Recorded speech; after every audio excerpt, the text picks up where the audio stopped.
Hi, I'm Thelina. And yes, I gave my mom my house. Not rented, not shared, gave. But when I showed up to visit, my stepdad opened the door and pointed me to the garage. Cold, cement, no heat, while their dog slept inside. On my couch. And my name? It wasn't even on the family dinner invite.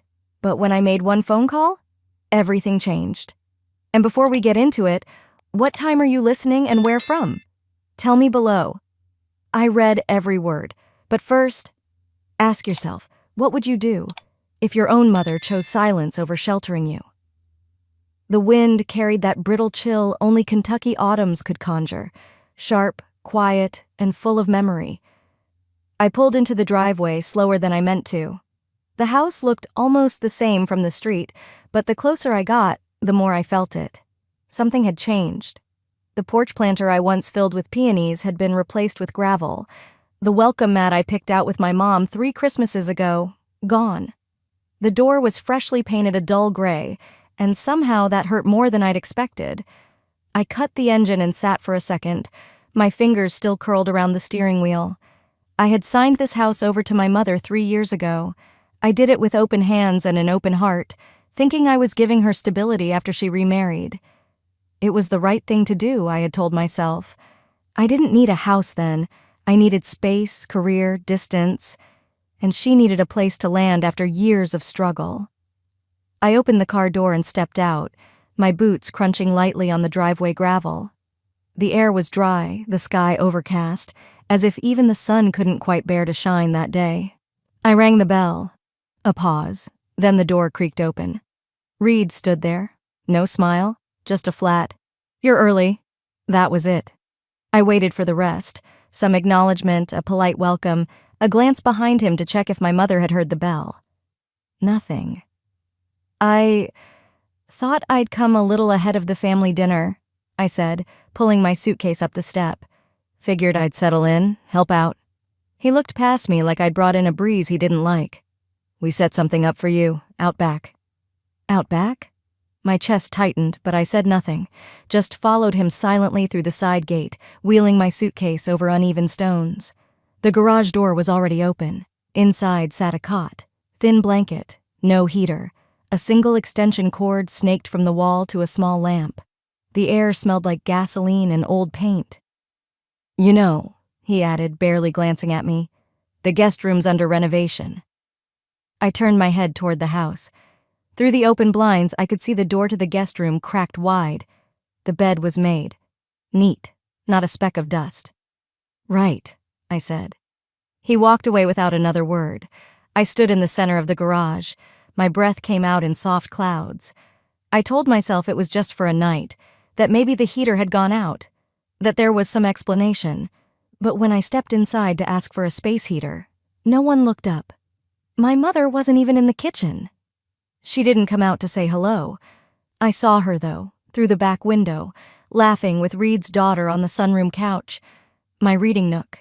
The one I'd saved for, built with my own 2 hands. The one with the yellow throw blanket I'd crocheted for my mom after buying the house. It was draped around Reed like it belonged to him now. I walked back to the garage, clutching my phone, numb fingers scrolling through my contacts. I stopped on her name, pressed call.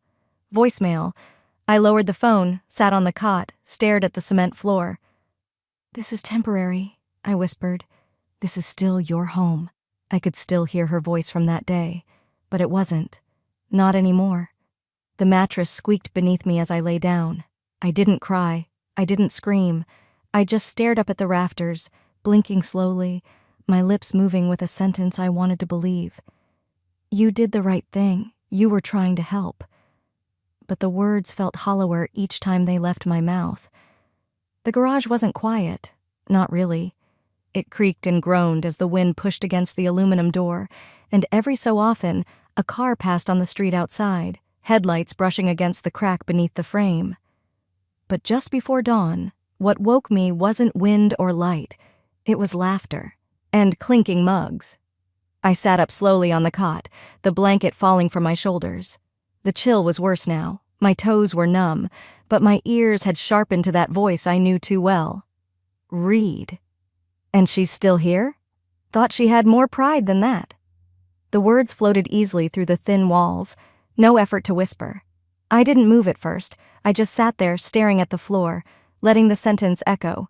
Then something compelled me forward, like my body had made the decision before my mind caught up.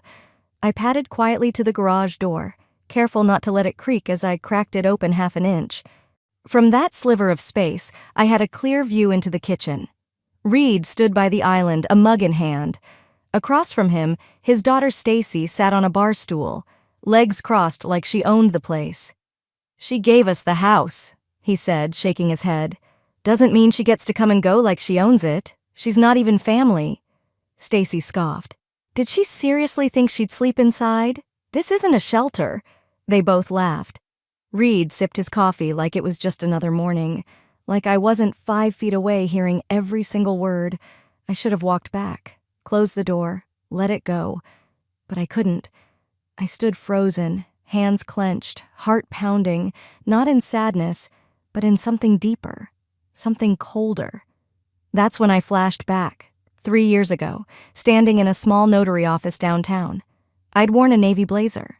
I remember because I bought it just for that day. I wanted to look official. I'd smiled as I handed over the deed. Mom had hugged me, tears in her eyes. "We'll always make room for you, sweetheart," she said. Always. But here I was now, in the garage like some unwanted guest, while Stacy's voice slithered back into the present. "You should have seen how pathetic she looked in that garage. Honestly, she brought it on herself." I closed the door gently. My hand was shaking, but not from the cold anymore. By the time I stepped into the house, my body had gone still. I wasn't sure what I was going to say, but I needed to look them in the eyes, needed to see if they'd flinch. They didn't. Stacy barely turned her head. Reed glanced up once, then kept stirring his coffee. "Did you really mean all that?" I asked, voice calm. Too calm. Reed shrugged. "You chose to hand it over. We didn't ask you. You gave it up. So now you live with the consequences." Stacy leaned forward. "You thought you were doing some big noble thing, huh? But that's not how real life works." "And my mother?" She stood by the sink, hands on the counter, eyes lowered. She didn't speak, didn't move. No defense, no apology, nothing. That was when the shift happened. Not a scream, not a breakdown, just a click. Like something inside me locked into place. A decision. A final, quiet acknowledgement.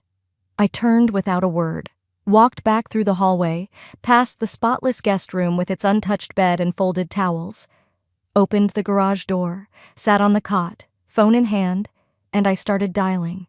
Link to next chapter. I made one phone call, just one. And within minutes, I heard Reed yell from the porch. I didn't even realize I'd stopped breathing until I heard the sound of my own exhale fogging up the garage window. My hand trembled as I slid my phone from the pocket of my jacket and pressed the screen. The name David Cardenas popped up immediately. I hadn't called him in over a year, but I knew he'd pick up. David had been my real estate attorney since I bought this place.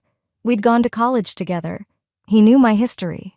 More importantly, he knew how to read between the lines. He answered on the second ring. "Talina? I need you to pull the deed file," I said, my voice lower than I expected. "Something's not right." There was a pause. "You okay?" "No, but I'm handling it." He didn't press, just said, "Give me 15 minutes." While I waited, I sat on the cot, staring at the garage door like it might open up and swallow all the years I'd lost. This house, my house, still had pieces of me inside it.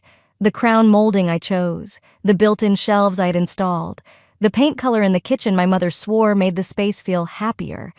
And yet, I was the one exiled to the garage like some unwelcome stray. 15 minutes later, David called back. His voice was tight, clipped. "Talina, you're still listed as the legal owner. The deed transfer paperwork? Your mother never filed it. It was signed, but never processed. The house is still yours." I didn't say a word, just nodded, though he couldn't see me. "You still there?" "Yeah," I whispered. "Thank you." As I ended the call, I didn't have a chance to put my phone down before Reed's voice boomed from the porch. "Who the hell are you talking to?" I didn't answer. I slid my phone into the side pocket of my duffel just before he pushed open the garage door. He was still wearing pajama pants, a mug clutched in his hand like a weapon. "You think you're clever?" he growled. "Trying to stir things up with your legal buddies now?" I stood up calmly. "I made a phone call." "Who'd you call, huh? A lawyer? Trying to threaten us? This your big comeback?" I tilted my head slightly, watching him fume. His hands were shaking, not from the cold, but from the realization that something had slipped out of his control. "You've got until Monday to pack it up," he snapped. "You're not staying here, not after this." I didn't respond, just smiled faintly, like someone who finally understood the rules of a game they'd been losing. He took a step forward. "This house doesn't belong to you anymore." But that's when it hit him. The calm, the silence, the way I looked at him like he wasn't even a threat anymore. He left in a huff, muttering curses under his breath. The door slammed behind him, and then it all came back, the day I signed the deed. I had flown back for the weekend to finalize the paperwork. My mother had greeted me with a warm smile and a slice of pecan pie. She told me the county office was closed that week, but she'd file the documents as soon as they reopened. "Don't worry, sweetheart," she said. "It's just a formality. You'll always have a place here." I'd hugged her. I believed her. But she knew. She never filed anything. I sat down again on the cot, letting the truth settle like frost on my skin. Then, slowly, I reached for my phone and opened the voice memo app. "David," I said quietly, "can you draft a formal letter? I want to notify the current occupants that any alterations made to the property without the legal owner's consent are a violation of state property law." Just as I pressed send, I heard Reed's voice echoing from inside. "You told me she gave us the house, Stacy. You said she signed it over." "And she did," Stacy snapped. "Ask Mom." A pause. Then my mother's voice, soft, strained, like someone cornered. "She wouldn't do this. She's not that kind of daughter. She's not—" But I was. Or maybe I had to become her, because they'd made sure the version they wanted no longer had a place. And that, I thought, was their mistake.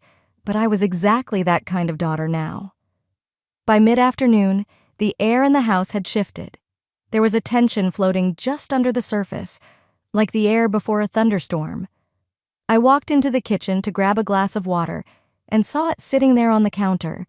Heavy cardstock, gold trim, the kind of invitation you send when you want to show off. "Dinner to celebrate new beginnings," it read, hosted by Reed and M. Glenn. Friends and family of the Glens, no mention of me, not even a formality like hosted in the home of. Just Reed's surname and my mother's initial, printed like a seal over something that was never theirs. My hands didn't shake, not anymore. I turned the card over, half expecting some note scribbled in her handwriting. Nothing, just a printed RSVP number and a list of suggested attire. I set it down and walked out to the garage.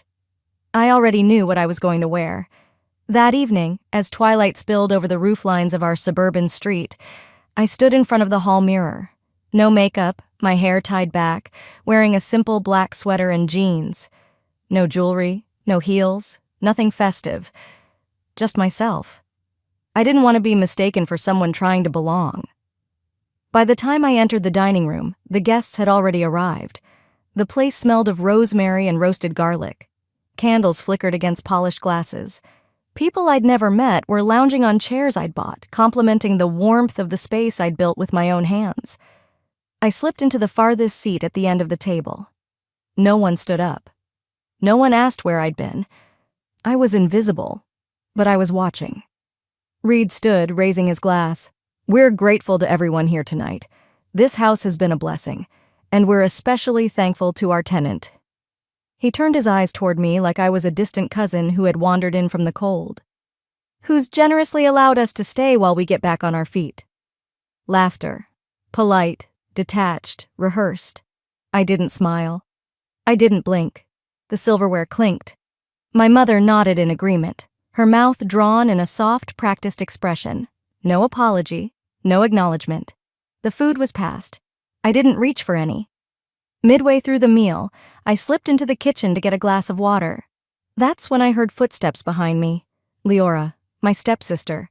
She leaned against the fridge, arms crossed, eyes narrowed. "Why are you letting them do this?" she asked, voice low. I met her gaze. "Do what?" "Treat you like this. You gave them the house, didn't you?" I shook my head. "No, I loaned them a lie I thought was temporary." Her brow furrowed, the first real crack in her performative confidence. "Then why are you letting them win?" I stared at the faucet running into my glass. "Because they think I'm still playing the same game."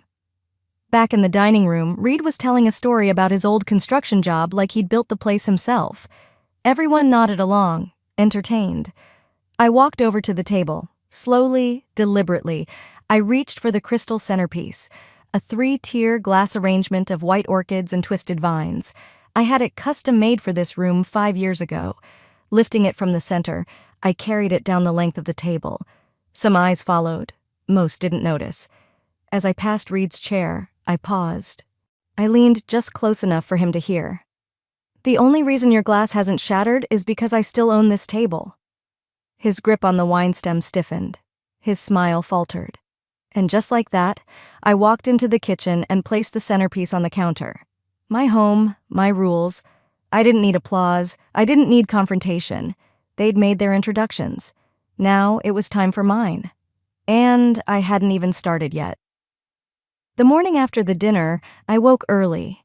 The house was quiet. Too quiet for a place that had just hosted a dozen guests drinking overpriced Chardonnay and pretending I didn't exist. I made coffee, just the way Mom liked it. Hazelnut creamer, a pinch of cinnamon. I poured 2 mugs and walked into the kitchen where she sat scrolling her phone, still in her bathrobe. I slid 1 mug in front of her and sat down, cradling mine like it might warm more than my hands. She didn't say thank you. Just glanced up briefly, then back to her screen. I waited a few seconds, then said softly, "How long do you plan on pretending this is normal?" She looked up, finally, and her mouth tightened. "Thelina, can we not start the day with tension?" "I'm not looking for a fight," I said. "I'm asking why it's okay that your daughter sleeps in a garage while strangers toast to you inside her house." She exhaled slowly. "Reed is doing so much for this family. He's trying to stabilize everything. The least you can do is not stir up trouble." I blinked at her, not sure if I was more shocked by her words or the calm with which she said them. "I gave you everything, Mom." She sipped her coffee, eyes fixed on the sink behind me. "Then be gracious about it." That silence after her words, it didn't even ache anymore. It was the silence of clarity. Around noon, I offered to run to the grocery store. I needed out of that house. I needed to breathe. I needed to scream somewhere where no one would hear me. When I returned, 2 bags in each arm, I heard my name before I even opened the front door fully. I paused. The office door, just slightly ajar. Inside, Reed's voice. "Once the transfer is finalized, the property will be legally under the Glen name. The original owner won't be able to contest." A man replied through a tinny speaker. Must have been a lawyer on Zoom. I pressed closer. "The paperwork will be submitted by end of week," the voice continued. "After that, even if she protests, the title will be sealed." My hand gripped the doorknob so tightly, the plastic bag handles cut into my wrist. "You told me she gave it up," Reed said. Mom's voice followed, quiet. "She did. She just doesn't realize what that means yet." My breath caught. I stepped back, set the groceries down quietly by the door, and walked toward the garage. That evening, just after the sun dipped behind the trees, I found her alone in the living room, folding towels like nothing had shifted, like our whole foundation hadn't cracked in half. I sat across from her on the couch. "Are you giving him the house?" She didn't look up. "You're overreacting." "Don't do that," I said. "Don't pretend this is about drama. It's about trust, about respect." She stopped folding. "Please, don't embarrass us." I waited, heart in my throat. "Just sleep in the garage a bit longer." I didn't reply. I stood, walked out the front door, stood on the porch until the night air burned through my coat. Back inside the garage, I didn't bother turning on the lamp. I sat on the cement floor, my back against the wall. My breath made small clouds in the cold. There were no tears left, just a pen, and the old notebook I kept in my suitcase. I opened to a blank page, and I began to write. Because even the coldest night has a morning. I woke up with my coat still on, the scratchy blanket tangled around my legs, and the garage still just as cold as when I fell asleep. But something felt different. Not warmer, exactly, just sharper. Like I'd shed a layer of doubt overnight and uncovered something harder underneath. With a small stretch, I reached into the filing box I'd dragged from the corner last night. Years ago, I'd labeled everything like a good daughter: mortgage, repairs, insurance. And under the tab marked title, I found it. The original deed, signed, notarized, and still mine. I grabbed my phone and called the Jefferson County Title Office. A calm voice answered after a few rings. "Yes, ma'am," the clerk confirmed. "That property is still under your name. We haven't received any transfer filings in the last 3 years."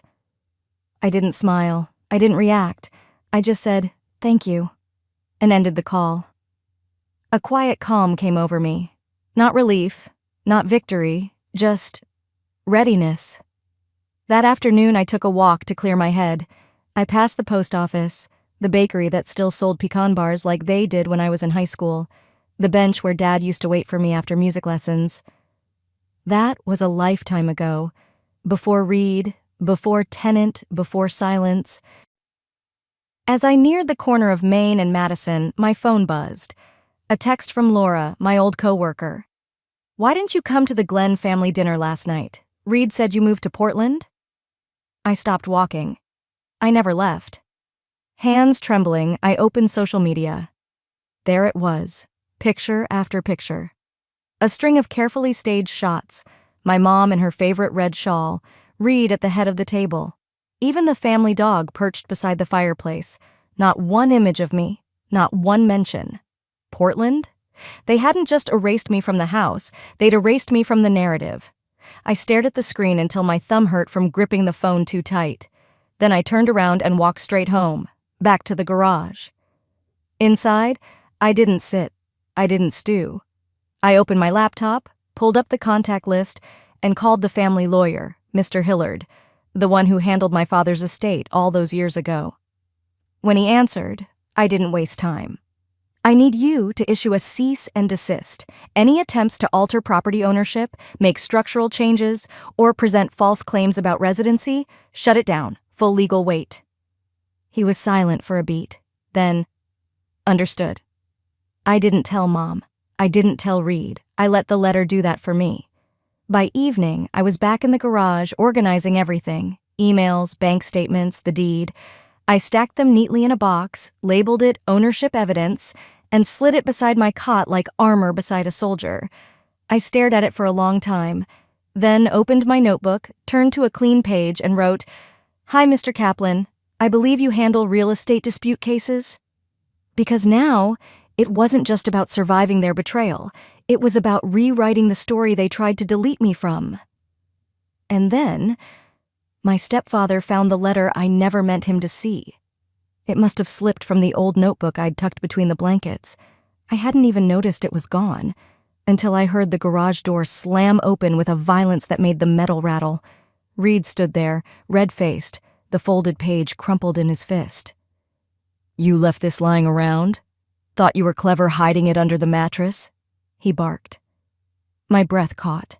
That letter wasn't meant for anyone but me. It was a spill of pain, written in the kind of rawness I never let surface around them. I'd poured out the grief of being replaced in my own home, the ache of my mother's silence, the rage I'd swallowed too long. He held it up, shaking. "So this is what you really think of us." I didn't move. I didn't flinch. I just met his eyes and said, "Did I lie?" His jaw clenched. "You ungrateful, after all we've done for you." Footsteps pounded down the hallway.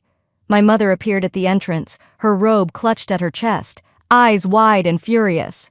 "What is going on?" "She wrote this trash," Reed shouted, waving the page. "Said we manipulated her, used her. Said we treated her like trash in her own home." Mom's eyes shifted from him to me. "Tell me that's not true," she whispered. I didn't answer. "You think we owe you just because you gave us a roof?" she snapped. "We've done nothing but try to include you. You're the one who acts like some kind of martyr." I didn't argue. I walked past them both, into the house. For the first time in weeks, I stepped into my own kitchen. The warmth, the smell of lemon oil, the hum of the refrigerator. It should have felt familiar. It didn't. I opened the cabinet, pulled out the file folder, and calmly removed the deed copy I had printed and sealed. I turned, held it up. "This isn't your house to yell in," I said. Reed's mouth opened, but nothing came out. I walked right past them and went back to the garage without another word. By morning, I was still, focused, until my phone lit up with a notification. Melina, my childhood friend. We hadn't talked in months, but we followed each other on Instagram, occasionally exchanged holiday texts. She'd posted a video. I clicked. Her voice came through the screen, soft at first, then stronger. "You all remember the Glenn family? I grew up with their youngest daughter. I haven't spoken up until now, but you need to know what happened." I froze. She went on. Every detail, how I gave the house to help my mom, how I ended up sleeping in a cold garage while strangers dined in my living room, how I was erased from invitations, denied dignity, stripped of everything except my breath. She wouldn't say this herself, Melina added, but I will. By noon, the video had crossed 1 million views. By evening, it hit 2. The comments were relentless. They used her. That house is hers. Period. How do you treat your daughter like a squatter? Mom or not, silence is betrayal. I didn't cry. I didn't smile either. I just stared at the screen and let the weight of those strangers' voices hold me in place, like the world had finally turned around and pointed back to the truth. For once, I wasn't shouting alone. And right when the truth went public, he tried one last thing to ruin me. I was sipping lukewarm coffee at the corner booth of a quiet diner on Bardstown Road, trying to draft a timeline for my next legal step, when a man in uniform walked in and asked for me by name. The table grew silent around me as he approached and handed over an envelope. "Ma'am, you've been served." Inside was a petition.